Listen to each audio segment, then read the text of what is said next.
ஹல்லேலூயா. ஹல்லேலூயா. கர்த்தர் நாமே இந்த இடத்திலே எங்களோடு கூட இருக்கிறார். அவர் எங்களை இவ்வளவு காலம் வழிநடத்தி வந்தார். இவ்வளவு காரியங்களை நாங்கள் கடந்து வர தேவன் எங்களுக்கு வாய்ப்பை தந்திருக்கிறார். அதை மாத்திரமில்லை, நாங்கள் ஒவ்வொருத்தரும் எங்களுடைய ரட்சிப்பில் நாள் தொடக்கம் மட்டுமட்டால் நாங்கள் எங்களை கவனித்து வருவோமா இருந்தால் ஆண்டவர் கிருபியாய் எங்களை வழிநடத்தி வருகிறார். தேவனுக்கே மகிமை உண்டாவதாக. இந்த நேரத்திலும் நாங்கள் ஒரு ஜெபம் செய்து நாங்கள் வார்த்தைக்காக நாங்கள் கடந்து செல்வோம். எல்லாரும் நாங்கள் கண்களை மூடி எங்களை தாழ்த்தி நாங்கள் ஜெபம் செய்வோம். பரலோகத்தில் இருக்க எங்கள் பிதாவே, உங்களுக்கு நன்றி செலுத்துகிறோம் ராஜா. கர்த்தாவே, உங்களுக்கு நன்றி செலுத்துகிறோம். ஆண்டவரே, உடைய வார்த்தைக்காக ஜெபிக்கிறோம் ராஜா. ஆண்டவரே, உடைய வார்த்தை தந்து நீர் எங்களை பலப்படுத்துகிற தேவனாயிருக்கிறீர். உடைய வார்த்தையை கொண்டு நீர் எங்களை ஆண்டவரை உற்சாகப்படுத்துகிற தேவனாயிருக்கிறீர் சுவாமி. ஆண்டவரே, உடைய வார்த்தையினாலே நீர் எங்களை ஆண்டவரை இந்த உலகத்திலிருந்து மீட்டெடுத்ததுக்காக உமக்கு நன்றி செலுத்துகிறோம். ஆண்டவரை, இந்த வேளையிலும் உடைய வார்த்தை ஆண்டவரை எங்களோடு பேசவும் ஆண்டவரை எங்கள் இருதயத்தை திறந்தருளும் ராஜா. பரிசுத்த ஆவியானவரே, நீர் தாமே இந்த வார்த்தையில எனக்கு வெளிப்படுத்தல்களை நீர் எங்களுக்கு விளங்கப்படுத்தும்படியாக ஜெபிக்கிறோம். ஆண்டவரே, ஆண்டவரே, இந்த வெளிப்படுத்தலை நாங்கள் எடுத்துக்கொண்டு அதன்படி வாழ எங்களுக்கு நீர் கற்றுத்தரும்படியாக ஜெபிக்கிறோம் ராஜா. கர்த்தாவே, உடைய கரத்திலே அடியனை மறைத்துக் கொள்ளும் சுவாமி. ஆண்டவரை, நான் அல்ல, என்னுடைய சுயம் அல்ல, நீர் பேச வேண்டும் என்று சொல்லி ஜெபிக்கிறேன். இயேசுவின் வல்லமையுள்ள நாமத்தினாலே ஜெபம் பண்ணி நிற்கிறேன் பிதாவே. ஆமென். ஹல்லேலூயா. ஹல்லேலூயா. எத்தனை பேர் உற்சாகமா இருக்கிறீங்க? ஆமென். நாங்கள் இன்றைய நாட்களிலும் நாங்கள் கவனிப்போமா இருந்தால் கிறிஸ்மஸ் கொண்டாடுறதுக்கு நாங்கள் வந்திருக்கிறோம். இந்த கிறிஸ்மஸை குறித்து இப்போதைய நாங்கள் இப்போ காலங்களில் கேள்விப்படுறோம்னா இந்த கிறிஸ்மஸை நாங்கள் சில பேர் கொண்டாடுறதுக்கு விருப்பம் இல்லாமல் அதை தடுத்து வருகிறார்கள். சில பேர் ஏன் நாங்கள் கிறிஸ்மஸை கொண்டாட வேண்டும் சொல்லி ஒரு கேள்வியோடு இருக்கிறார்கள். எல்லாரும் கொஞ்சம் குழப்பமாக இருக்கிற காலமாக இருக்கிறது. சின்ன பிள்ளைகள் தொடங்கி நாங்கள் கிறிஸ்மஸை நாங்கள் ஒரு வாஞ்சியோடு கூட ஒரு ஆசையோடு கூட நாங்கள் கொண்டாடி வரோம். இப்போ நாங்கள் கொஞ்சம் முதியவரை வந்த பிறகு ஏனோ தானோ ஒன்று மாதிரிக்கு கிறிஸ்மஸ் போய்விட்டோம். ஆனால் கிறிஸ்மஸ் இந்த நாள் என்று சொல்லித்தான் வேண்டியிருக்கிறோம். அதாவது தேவன் பிறந்தது இந்த நாளா, அது ஒரு கேள்வியாக இருக்கிறது. தேவன் இறந்தது இந்த நாளா, எல்லா குழப்பம் புதிய ஏற்பாட்டில் எழுதப்பட்டபடி புலியான புத்தகங்கள் வரும்தான். ஆனால் இப்போ அதாவது டிசம்பரில் இந்த கிறிஸ்மஸை நாங்கள் கொண்டாடாட்டி நாங்கள் ஜனவரியில் கொண்டாடுறோம், முன்னாடி ஏப்ரலில் கொண்டாடுறோம்னா அதுக்கும் ஒரு கதை சொல்கிறதுக்கு ஒரு கூட்டம் இருக்கு. நம்புறீங்களா? அதுக்கும் ஒரு கதை சொல்கிறதுக்கு அந்த கூட்டம் இருக்கும். இல்லை, நாங்கள் ஏப்ரலில் அந்த கொண்டாட்டத்தை செய்யக்கூடாது, நாங்கள் ஜனவரியில் செய்யக்கூடாது. இது நடந்தே ஆகும். அதாவது எங்களுடைய சந்தோஷத்தை குழப்புறது யாருன்னு உங்களுக்கு தெரியும். எங்களுடைய சமாதானத்தை கிடைக்கிறது யாருக்கு உங்களுக்கு தெரியும். அவன் எவர்களுக்குள்ளாக எங்களோடு பேசுவார்கள், நாங்கள் அதை தெரியும். எதுவாக இருந்தாலும் நாங்கள் வசனத்துக்கு எங்களுடைய செவிகளை நாங்கள் திறக்க வேண்டியதாக இருக்கிறது. வசனத்துக்கு எங்களுடைய இருதயத்தை நாங்கள் திறக்க வேண்டியதாக இருக்கிறது. வசனத்துக்கு நாங்கள் எங்களை ஒப்பு கொடுக்க வேண்டியதாக இருக்கிறது. நாங்கள் முதலாவதாக நாங்கள் ஒரு வசனத்தை நாங்கள் வாசிப்போம். மத்தேயு எழுதின சுவிசேஷத்திலே 1ஆம் அதிகாரம் 20வது வசனத்தை நாங்கள் வாசிக்க கேட்போம்.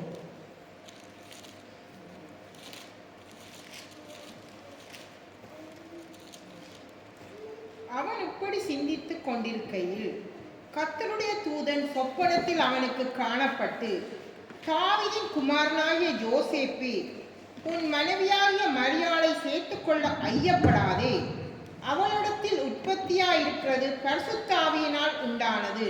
ஆமென். ஆமென். ஹல்லேலூயா. வசனத்தை நாங்கள் வாசிக்க கேட்டோம். இந்த வசனம் சொல்லுகிறது என்னன்னு, சொற்பனத்திலே யோசேப்புக்கு சொல்லப்பட்ட வார்த்தைகளை நாங்கள் வாசித்தோம்.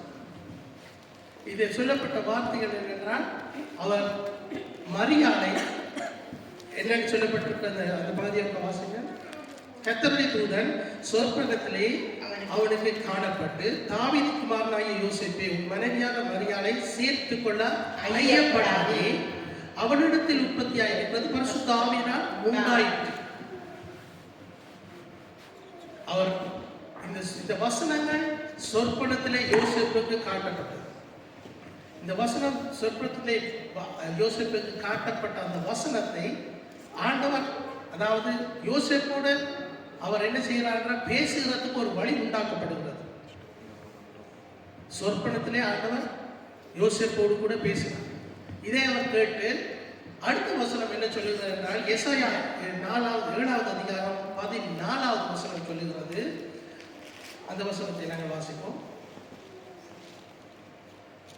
ஆதலால் ஆண்டவர் தாமே உங்களுக்கு ஒரு அடையாளத்தை கொடுப்பார்.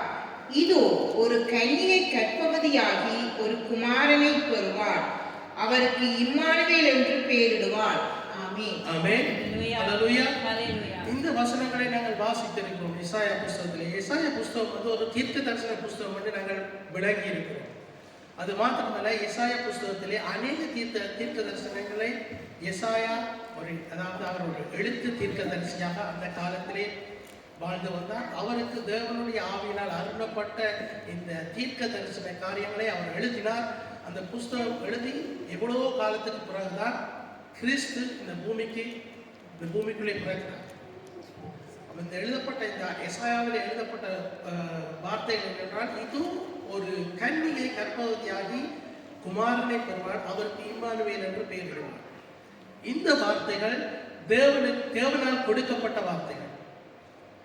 இன்னொரு வசனம் எனக்கு ஞாபகத்தில் வருகிறது. 2 தீமோத்தேயு 3வது அதிகாரம் 16வது வசனம் சொல்லுகிறது.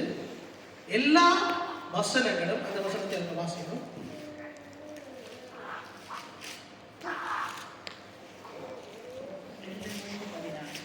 வேத வாக்கியங்கள் எல்லாம் தேவ ஆவியினால் அருளப்பட்டிருக்கிறது.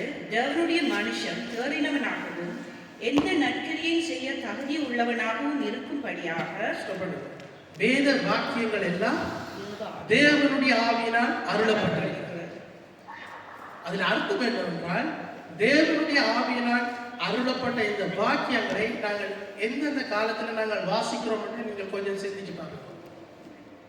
எசாயா தீர்க்கதரிசி எப்ப அதை எழுதினவர், நாங்கள் இருக்கிற காலத்திலே நாங்கள் இதை வாசிக்கிறோம்.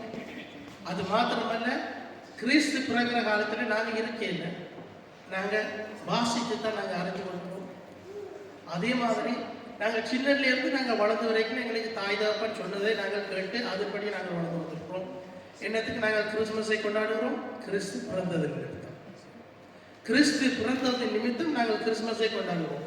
ஆனால் இப்போதைய காலத்தில் நாங்கள் பார்ப்போமா, எல்லாம் கிறிஸ்துமஸ் எங்கேயோ எல்லாம் போயிட்டு கடைசியாக கிறிஸ்துமஸ் சொல்லாம எக்ஸ்மஸ் சொல்றதுக்கே எத்தனையோ 20 வருஷத்துக்கு முதல் அதே வெளிப்படுத்தப்பட்டது.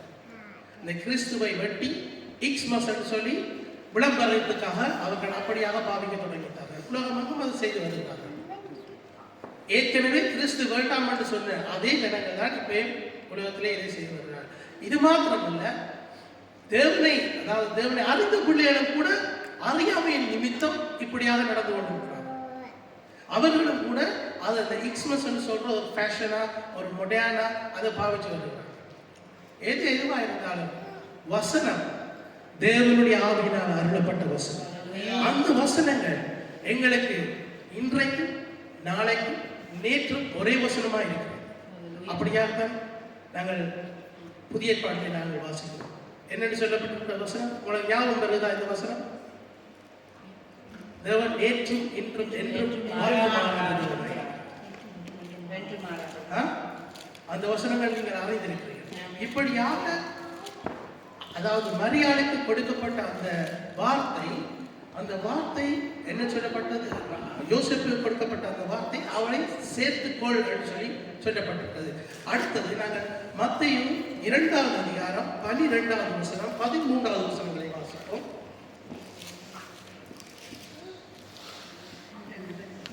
பின்பு அவர்கள் ஏரோதினிடத்துக்கு திரும்பி போக வேண்டாம் என்று சொப்பனத்தில் தேவனால் எச்சரிக்கப்பட்டு வேறு வழியாய் தங்கள் தேசத்துக்கு திரும்பி போனார்கள்.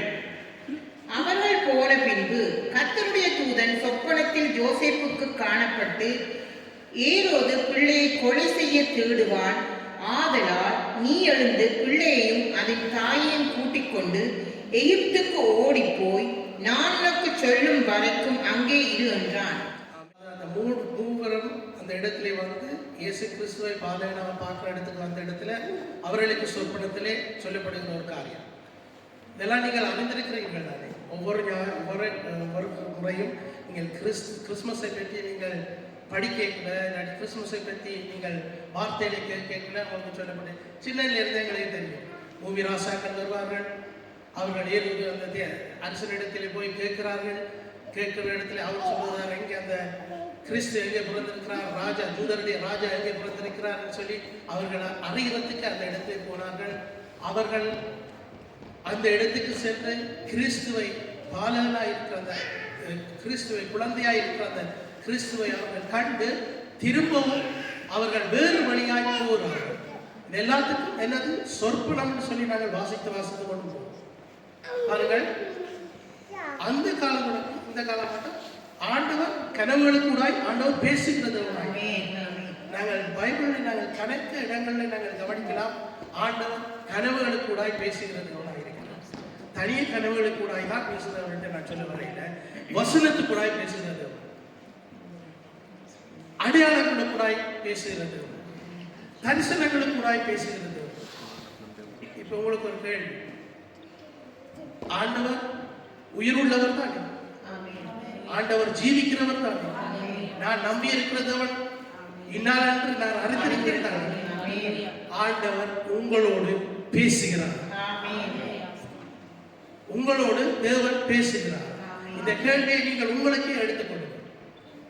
நான் ஆண்டவர் என்னோட பேசாட்டிக்கு, ஆண்டவர் என்னோட வசனத்துக்குள்ள பேசாட்டிக்கு, என்னோட கனவை கூட பேசாட்டிக்கு நான் என்னை சரிப்படுத்த வேண்டியதாக, நான் தேவனிடத்தில் என்னை சரிப்படுத்த வேண்டியதாக. ஆண்டவர் வந்து எல்லாமே செய்து போயிட்டார். நான் தான் என்னை அவருடைய வார்த்தைக்கு என்னை ஒப்பு கொடுக்க வேண்டியதாக.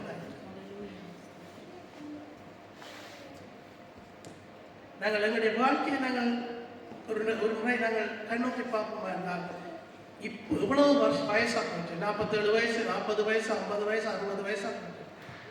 இவ்வளவு காலம் ஆண்டவர் என்னோடு பேசினார். ஒரு கேள்வி எங்களுக்குள்ளே உண்டாகும்.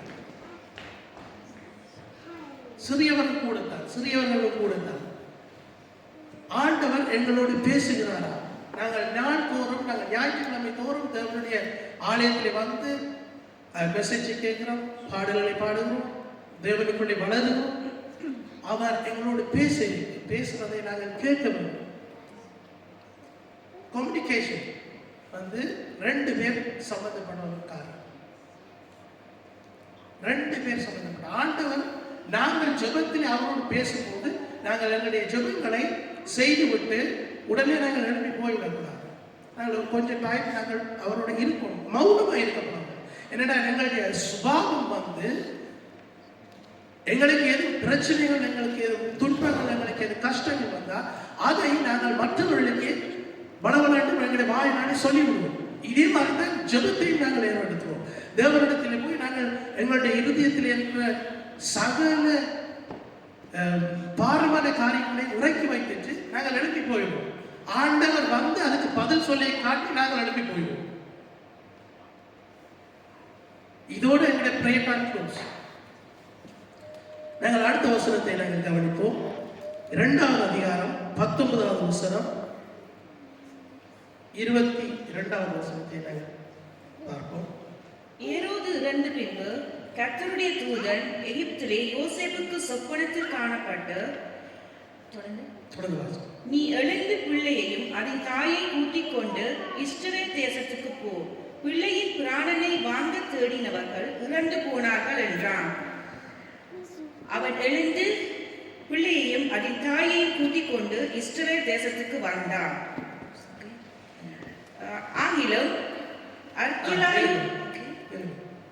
திரும்பவும் யோசேப்புக்கு எப்படி இதை கூடாக சொற்பனத்து கூடாக ஆண்டவர் அவரோட பேசினார் என்று எழுதப்படும். இதை நாங்கள் அறிந்திருக்கிறோம். இப்படியாக நாங்கள் இதை அறிந்திருக்கிறோமா? இவ்வளவு காலம் கிறிஸ்துமஸ் கொண்டாடங்களை என்ன செய்வோம்? இயேசு கிறிஸ்து இந்த பூமிக்கு வந்தார், பாவிகளை ரட்சித்தார், அவர்களுக்கு ரட்சிப்பை கொடுத்தார், ஆண்டவர்களுக்காக அடிக்கப்பட்டார், திருப்பவும் மரிக்கிறார், திருப்பவும் அடுத்த வருஷம் பிறக்கிறார், அடுத்த வருஷம் மரிக்கிறார். அந்த வட்டத்துக்குள்ளே என்னுடைய ரட்சிப்பின் வாழ்க்கை சுத்தி கொண்டு இருக்கிறது. ஆனால் ஆண்டவர் என்னோடு கூட பேசுகிறாரா? நான் ஜீவன், அதாவது நித்திய ஜீவனுக்காக அழைக்கப்பட்ட நான் எப்படியாக என்னுடைய தேவனோடு எனக்கு இருக்கிற கான்டாக்ட் இருக்குது, தேவனோடு நான் எப்படியாக நான் அவரோடு கூட இருந்து நான் என்னுடைய வாழ்க்கையை வாழுகிறேன். புருஷன் பஞ்சாதியும் இருக்கிறான் இந்த உலகத்தில். புருஷன் பஞ்சாதியோட கதை காட்டிட்டு வாழ்ந்துட்டு போகலாமா? டிவோர்ஸ் தான் இருக்கு. இதுதான் 100க்கு கிட்டத்தட்ட 99% இந்த உலகத்தில் நடந்து கொண்டிருக்கிறது. எங்கே எடுத்தா இன்றைக்கு கல்யாணம் முடிப்பாங்க, நாளைக்கு டிவோர்ஸ் பண்ணிப்பாங்க. என்னன்னா ஒரு ஒருமை இல்லை, ஒருமைப்பாடு இல்லை. தேவன் எங்களோடு எங்களுக்குள்ளே வாசம் பண்ண விரும்புகிறார். தேவனுடைய ஆவி எங்களுக்குள்ளே வாசம் பண்ண விரும்புகிறார்.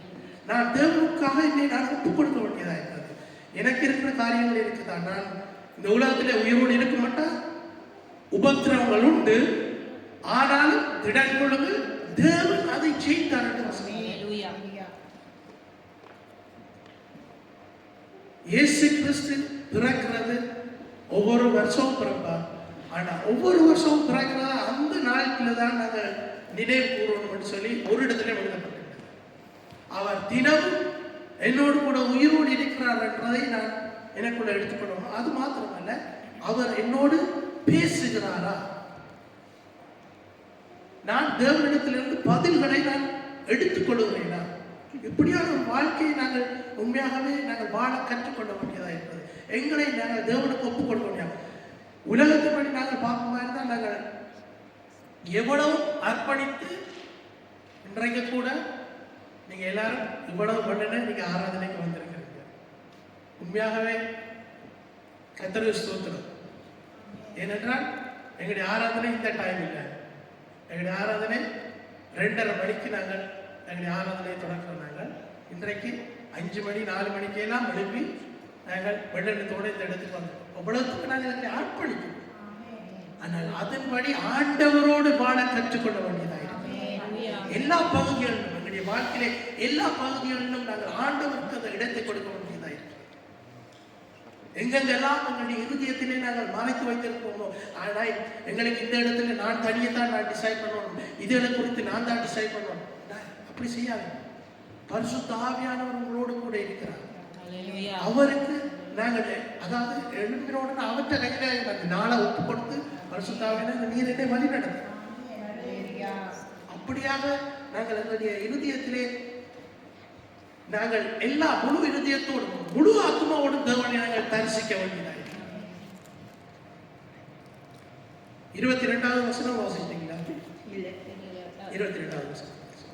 ஆகிலும் அர்கிலாயோ தன் தகப்பனாகிய ஏரோதின் பட்டத்துக்கு வந்து யூதேயாவின் அரசாளுகிறான் என்று கேள்விப்பட்டு அங்கே போக பயந்தான். அப்பொழுது அவன் சொப்பனத்தில் தேவனால் எச்சரிக்கப்பட்டு கலிலேயா நாட்டின் புறங்களிலே விலகி போய் நசரேத்து என்னும் ஊரிலே வந்து வாசம் பண்ணினான். நசரேயன் எண்ணப்படுவார் என்று தீர்க்கதரிசிகளால் உரைக்கப்பட்டது நிறைவேறும்படி இப்படி நடந்தது. ஹல்லேலூயா, ஹல்லேலூயா, ஹல்லேலூயா, ஹல்லேலூயா.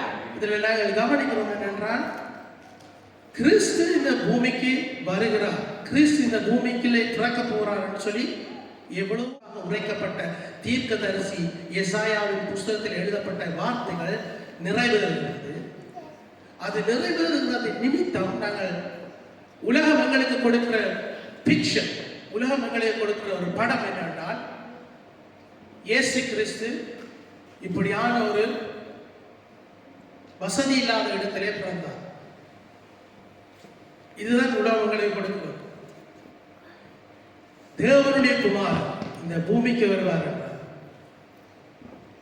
எப்படியாக கற்பனை பண்ணி பாருங்கள், எப்படியாக இந்த காரியங்கள் தேவன், தேவாதி தேவன், பரிசுத்தர் எப்படியாக எல்லாவற்றையும் ஆயத்தப்படுத்தி இருப்பார்.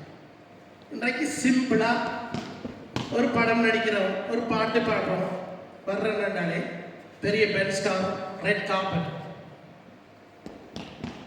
President, red carpet, mega churches, pastors, red carpet.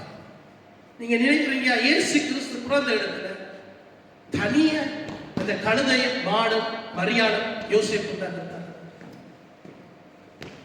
உங்களுடைய கண்களுக்கு, அதாவது எங்களுடைய உலகம் கொடுக்கிற படம் அது.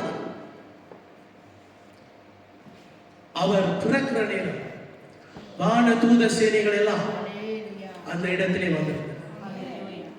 அது மாத்திரமல்ல, நட்சத்திரத்தை குறித்து நீங்கள் அறிந்திருக்கிறீர்கள். வால் நட்சத்திரம். இந்த நட்சத்திரம் எவ்வளவு நேரம் வழிகாட்டியாக நடந்திருக்கிறது. அது மாத்திரமல்ல, யோசேப்புக்கு, ஒரு சாதாரண மனிதன் யோசேப்புக்கு ஆண்டவர் எப்படியாக சொற்பனத்திலே நாங்கள் பார்த்து ஒவ்வொரு வசனத்திலே இங்கவும் அங்கவும் அவர் இறந்துட்டார், இவர் வந்துட்டார், அங்க தப்பிப்போம், இங்க தப்பிப்போம், எப்படியாக வழிநடத்தி வருகிறார் என்பதை நீங்கள் பார்க்கக்கூடியது. அருமையான தேவன், அவர் சொன்னதை செய்வார். இயேசு கிறிஸ்து இந்த இடத்துல இந்த பூமிக்கு பிறக்கிறது என்று சொல்லி அதாவது நிச்சயமாய் சொல்லப்பட்ட வார்த்தைகள் நிறைவேறும். அது மாத்திரமல்ல, அவர் தன்னுடைய முழுவது காரியங்களை செய்து முடிக்க மாட்டார். தேவன் அவரோடு கூட இருக்கிறார். இப்ப நாங்க ஆண்டவரால் தெரிந்தெடுக்கப்பட்ட ஜனம். எங்களுக்கு ஆண்டவருடைய வசனம் சொல்லுவது, கற்பத்திலே நான் என் கண்கள் உன்னை கண்டேன். இன்னொரு வசனம் சொல்லுகிறது, எலும்புகள் உருவாவதற்கு முன்பாகவே என் கண்கள் உன்னை கண்டது. இன்னொரு வசனம் சொல்லுகிறது, நான் உன்னை பெயர் சொல்லி அழைத்தேன். எவ்வளவு வேல்யூபுள்ள ஆக்கள் என்று நாங்கள் எங்களை உண்மையாகவே ஆண்டவருக்கு முன்பாக நாங்கள் நிறுத்தி எங்களை கவனிக்க முடியாது. ஏதோ சாதாரணமா எங்களுடைய பேர்களை குறித்து நாங்கள் எங்களுக்கு இன்னென்ன பேர்கள் சொல்லி போட்டு நாங்கள் இப்படி ஆக்கள் சொல்லிட்டு, இந்த உலகத்தில் இருக்கிற ஆக்கள் என்ன இருப்பாங்கன்னா, தங்களுக்கு பட்டு பேரால கொடுத்த, தங்களுக்கு கொடுத்த டாக்டர் இவர், டாக்டர் அவர் சொல்லி கதைக்கிற, அதுதான் பெருமை. தேவனுடைய பிள்ளை எல்லாரும் நாங்கள் கரங்களை திறந்து கரங்களை வைத்து சொல்லுவோம், நான் இயேசுவின் பிள்ளை, நான் இயேசுவின் பிள்ளை, நான் இயேசுவின் பிள்ளை. அல்லேலூயா. உண்மையாகவே ஆண்டவர் எங்களை தன்னோடு கூட சேர்த்து கொண்டார். நாங்கள் இன்னும் ஒரு சில வசனங்களை பார்ப்போம். அநேக வசனங்கள் உண்டு, ஆனாலும் ஒரு சில வசனங்களை நான் பார்க்க விரும்புகிறேன். இயேசு கிறிஸ்துவை சொன்னதான வசனம்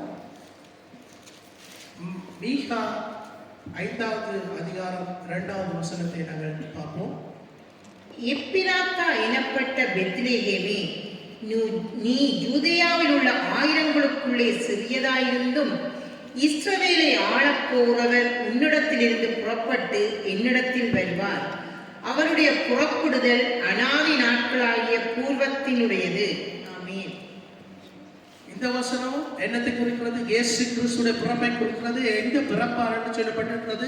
அது மாத்திரமல்ல, தீர்க்க தரிசன வசனங்களாய் உரைக்கப்பட்ட வசனம். இன்னும் கணக்கு இருக்குது. ஒரு கிட்டத்தட்ட நான் ஒரு 10 வசனத்தை கூட எடுத்திருக்கிறேன். நான் அவங்களுக்கு இதுல 3 வசனத்தை தான், டைம் இல்லாத 3 வசனத்தை தான் நான் உங்களுக்கு எடுத்திருக்கேன். அடுத்த வசனத்தை நாங்கள் வாசிப்போம். சங்கீதம் 78:1-2. என் ஜனங்களே, என் உபதேசத்தை கேளுங்கள், என் வாயின் வசனங்களுக்கு உங்கள் செவிகளை சாயுங்கள். என் வாயை உவமைகளால் திறப்பேன், பூர்வ காலத்து மறைபொருள்களை வெளிப்படுத்துவேன். அல்லேலூயா. எல்லாம் ஆண்டவர் இயேசுவை குறித்து சொல்லப்படுகிற இந்த வசனங்கள் எசாயா புஸ்தகத்தில் எழுதப்பட்டிருக்கிறது. அவர் எங்களுக்காக அடிக்கப்படுவார், அவர் எங்களுக்காக. அது மாத்திரமல்ல, சங்கீதத்தில் இன்னொரு பகுதியில் சொல்லப்படுது, அவருடைய கைகளும் கால்களிலும் ஆணிகள் அடைத்து அவரை அறைவார்கள் என்று சொல்லி அந்த வசனமும் சொல்லப்பட்டிருக்கிறது. அடுத்த வசனம், கடைசியாக இந்த வசனத்தை வாசிப்போம். நாங்கள் 53வது அதிகாரம் எசாயா. இடுக்கணிலும் நியாய தீர்ப்பிலும் இருந்து அவர் எடுக்கப்பட்டார். அவருடைய வம்சத்தை யாரால் சொல்லி முடியும்? ஜீவன் உள்ளோருடைய தேசத்திலிருந்து அறுப்புண்டு போனார். என் ஜனத்தின் மீறுதலின் நிமித்தம் அவர் வாதிக்கப்பட்டார். துன்மார்க்கரோடே அவருடைய பிரேத குழியை நியமித்தார்கள். ஆனாலும் அவர் மரித்த போது ஐஸ்வர்யவானோடே இருந்தார். அவர் கொடுமை செய்யவும் இல்லை, அவர் வாயில் வஞ்சனை இருந்ததும் இல்லை. அல்லேலூயா. இந்த வசனங்களை எல்லாம் நாங்கள் வாசித்திருக்கோம். இந்த வசனத்தில் ஆழமாய் நாங்கள் போறதுக்கு எங்களுக்கு டைம் இல்லை. ஆனாலும் ஒரு குறிப்பாக நான் உங்களுக்கு சொல்லுகிறேன், இந்த வசனங்கள் எல்லாம் தீர்க்க தரிசன வசனங்கள், இயேசுவை குறித்து சொல்லப்பட்ட தீர்க்க தரிசன வசனங்கள். சங்கீத புஸ்தகத்தில் இன்னொரு இடத்துல எழுதப்பட்டிருக்கிறது, அவருடைய ஆடையை அவர்கள் பிரித்து பங்கிட்டு போட்டார்கள் என்று சொல்லி. அது மாத்திரமல்ல, எசாயாவிலே சொல்லப்பட்டிருக்கிறது, அவர் எங்களுடைய மீறுதல் நிமித்தம் காயப்பட்டு அவர் எங்களுக்காக அடிக்கப்பட்ட ஒரு பாத்திரமாக நாங்கள் பார்க்கிறோம். இது இவ்வளவு என்னத்துக்கு நாங்கள் பார்க்கணும்னா, நாங்கள் இன்றைய நாளிலும் இயேசு பிறந்த நாளிலே நாங்கள் ஏன் இப்படி பார்க்கணும்னு யோசிக்காதீங்க. இது நாள்தோறும் நாங்கள் சிந்திக்க வேண்டிய ஒரு காரியம். நாங்கள் நாள்தோறும் எங்களுடைய நினைவுகளுக்கு முன்பாக நாங்கள் எடுத்துக்கொள்ள வேண்டிய காரியம். ஏதோ நான் ரட்சிக்கப்பட்டுட்டேன், நான் ஞானஸ்தானம் எடுத்துட்டேன், இதோட என் வாழ்க்கை முடிஞ்சது இல்லை. ஏதோ நான் ரட்சிக்கப்பட்டுட்டேன், ஞானஸ்தானம் எடுத்துட்டேன், எனக்கு சேர்ச்சில் ஒரு பிளக்ஸ் தந்திருக்கிறாங்க, ஒரு கதிரை தந்திருக்கிறாங்க, அந்த கதிரையில போய் நான் இருந்துட்டு மெசேஜை கேட்டுட்டு 4 பாட்டை பாடிட்டு அப்படியே இந்த வாழ்க்கையை நான் நடத்திட்டு போறதுக்கு இல்லை. ஆண்டவர் அழைத்தது என்னத்துக்காக என்றால், சொல்லப்பட்டிருக்கிறது, இந்த சுவிசேஷம் எல்லா உலகமெங்கும் பரவ வேண்டும், உலகமெங்கும் பரவ வேண்டும். நாங்கள் தேவனுடைய நீதியை செய்கிற பிள்ளைகளாக வேண்டும். நாங்கள் கண்ட இந்த சந்தோஷத்தை, நாங்கள் கண்ட இந்த நித்திய ஜீவனை மற்றவர்களுக்கு காண வேண்டும். இதற்காகத்தான் தேவன்களை அழைத்திருக்கிறார். இதற்காகத்தான் ஆண்டவர் உலகத்தில் இருந்தவர்களை வேறு பிரித்திருக்கிறார், தன்னோடு கூட சேர்த்து கொண்டிருக்கிறார். ஒரு சிறிய கூட்டமாய் நாங்கள் இருந்தாலும் தேவனுக்கு பயப்படுகிற கூட்டமாய் இருக்கிறோம். அது மாத்திரமல்ல, நாங்கள் ஒவ்வொரு தரம் சிந்தனைக்கு எடுத்துக்கொள்வோம். நாங்கள் ஒவ்வொரு தரம், நீங்க எங்கெல்லாம் இருந்து வந்திருக்கலாம், ஒவ்வொரு தரம் ஒரு ஆத்மாவை நீங்கள் உங்களுடைய வாழ்க்கையிலே ஆதாயப்படுத்திக் கொள்ளுங்கள். ஒரு ஆத்மாவை தாண்டும் ஆதாயப்படுத்திக் கொள்ளுங்கள். ஜெர்மன்ல ஒரு பழமொழி ஒன்று இருக்குது. அதில் சொல்றாங்க, மனுஷனா பிறந்தா ஒரு மகனை பெறணும், வீட்டை கட்டணும், ஒரு மரத்தை நாட்டணும். இது உலகம் சொல்லுகிற காரியம். ஆண்டவர்களால பிறந்த பிள்ளைகள் நாங்கள் ஆண்டவர் செய்யறதை தான் நாங்கள் செய்யணும். அவர் என்னத்துக்காக இந்த பூமிக்கு வந்தார் என்பதை நாங்கள் ஒரு 2 நிமிஷம் நாங்கள் பார்ப்போம். ஏன் இந்த இயேசு கிறிஸ்து இந்த பாருங்கள், நான் உங்களுக்கு சொல்ல போற வசனம் எல்லாருக்கும் தெரியும் நாங்க நினைக்கிறேன், நான் விசுவாசிக்கிறேன். யோவான் 3:16 என்ன வசனம் சொல்லுது? தேவன் தம்முடைய ஒரே புராண குமாரனை விசுவாசிக்கிறவன் அவனோ அவன் கெட்டு போகாமல் நித்திய ஜீவனை அடையும்படி அவரை தந்தள்ளி இவ்வளவாய் உலகத்தில் அன்பு கொண்டார். இதுதான் ஆண்டவர் எங்களுக்கு கொடுத்த பரிசு. அது யார்? இயேசு கிறிஸ்து. அவருடைய குமாரனை எங்களுக்கு கொடுத்தார். இதுதான் நாங்கள் கிறிஸ்துமஸ் என்ற ஒரு ரீதியில நாங்கள் எங்களுடைய இருதயத்தில் நாங்கள் எடுத்துக்கொள்ள வேண்டிய காரியம், எங்களுடைய வாழ்க்கையில நாங்கள் அத்தியாயப்படுத்த வேண்டிய ஒரு காரியம். இந்த காலையில நான் பார்த்தேன், எங்கேயாவது ஒரு பெரிய ஒரு கிறிஸ்துமஸ் ட்ரீ இருக்கும், சுத்த பிரசன்ஸ் இருக்கும் அப்படின்னு நான் திரும்பி பார்த்தேன்னா, உன்னை காலையில உலகம் அதைத்தான் பார்த்து கொண்டிருக்கிறது. உலகம் அதைத்தான் பார்த்து கொண்டிருக்கிறது. ஆனால் அந்த கிறிஸ்துமஸ் நாள்ல எத்தனை பேர் இன்றைக்கு கிறிஸ்துமஸை கொண்டாடுவாங்க, நாளைக்கு ஆள் எங்கேன்னு தெரியாது, என்ன நடந்ததுன்னு தெரியாது, அவ்வளவுக்கு அப்படியாக கொண்டாடும். கிறிஸ்துமஸ் கொண்டாட மனுஷனுடைய சுபாவமே ஒரு கொண்டாட்டத்திலிருந்து மற்ற கொண்டாட்டத்துக்கு போய் தன்னை தேற்றி கொள்வது தான். மனுஷன் என்ன செய்யறான்? ஒரு கொண்டாட்டம் முடிய மற்ற கொண்டாட்டம் தான் கொஞ்சம் கலகலப்பா இருக்கிறதுக்கு தான் மனுஷன் வாழ்ந்து கொண்டே இருக்கிறான். இதுதான் மனுஷனுடைய அந்த வட்டத்துக்குள்ள சுத்தி கொண்டிருக்கிறான். ஆனா தேவன் சொல்லுகிறார், என்னிடத்திலே வா, நான் உனக்கு சமாதானத்தை தருவேன், நான் உனக்கு சந்தோஷத்தை தருவேன். அதை ருசி பெற்றவர்களுக்கு தான் தெரியும். அப்படியான உண்மையாகவே தேவன் எவ்வளவு பெருமதியானவர் சொல்லி, தேவனுடைய வசனங்கள் எவ்வளவு பெருமதியான. நான் என்னுடைய இயலாமையிலே தேவனை நான் தேடுவேன், அந்த நேரத்தில் ஆண்டவர் எனக்கு பதில் கொடுப்பார். நான் பலம் இல்லாதவனா இருப்பேன், ஆண்டவர் எனக்கு பலத்தை தருகிறது. நான் என்னுடைய பிரச்சனைகள் நிமித்தம் நான் என்ன எனக்கு அதாவது மூச்செடுக்கிறதுக்கு கூட எனக்கு இடமில்லாமல் இருக்கும், ஆண்டவர் கரத்தை கொடுத்து என்னை தூக்கி விடுவார். இதுதான் என்னுடைய தேவனாய் இருக்கிறார். அல்லேலூயா. நாங்கள் ஒரு முறை கரங்களை தட்டி தேவனை மகிமைப்படுத்துவோம்.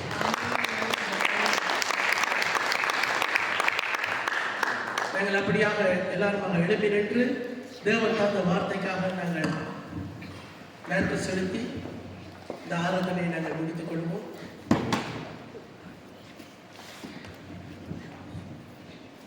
நாங்கள் கண்களை மூடி நாங்கள் ஜெபம் செய்வோம். பரிசுத்தமுள்ள பிதாவே, உம்மை சோதரிக்கிறோம், துதிக்கிறோம் ராஜா. தேவாதி தேவனே, உமக்கு நன்றி செலுத்துகிறோம். சர்வ வல்லமையுள்ள கர்த்தாவே, ஆண்டவரே, நீர் தந்த வார்த்தைக்காக உமக்கு நன்றி. ஆண்டவரே, நீர் எங்களோடு பேசுகிற தேவனாய் இருக்கிறீர்கள். ஆண்டவரே, நீர் எங்களோடு திரும்பவும் ஒவ்வொரு நாளும் எங்களோடு இடைபடும்படியாக ஜெபிக்கிறோம். எங்களோடு பேசும்படியாக ஜெபிக்கிறோம். நாங்கள் போக வேண்டிய வழியை நீர் எங்களுக்கு காண்பிக்கும்படியாக ஜெபிக்கிறோம் ராஜா. கர்த்தாவே, ஆண்டவரே, இந்த கூடாரத்துக்குள்ளே நிற்கிற ஒவ்வொருத்தரையும், ஆண்டவரே, இந்த வார்த்தையை கேட்கிற ஒவ்வொருத்தரையும், ஆண்டவரே, அவர்களிலே ஆண்டவரே வாழ்க்கையிலே நீர் தாமே ஆண்டவரே ஒளி விளக்காய் வந்ததுக்காக நன்றி செலுத்துகிறோம் ராஜா. கர்த்தாவே, உம்முடைய கிருபைக்கு நன்றி செலுத்துகிறோம் ராஜா. ஆண்டவரே, உம்முடைய இரக்கங்களுக்கு நன்றி செலுத்துகிறோம். ஆண்டவரே, உளையான சேற்றில் இருந்து எங்களை எடுத்து கண்மலை மேலே நிறுத்தி எங்கள் கால்களை உறுதிப்படுத்தின தேவனே, உம்மை சோதரிக்கிறேன், துதிக்கிறேன் ராஜா. உம்முடைய நாமத்தை மகிமைப்படுத்துகிறேன் ராஜா. கர்த்தாவே, உமக்கு நன்றி செலுத்துகிறேன் ராஜா.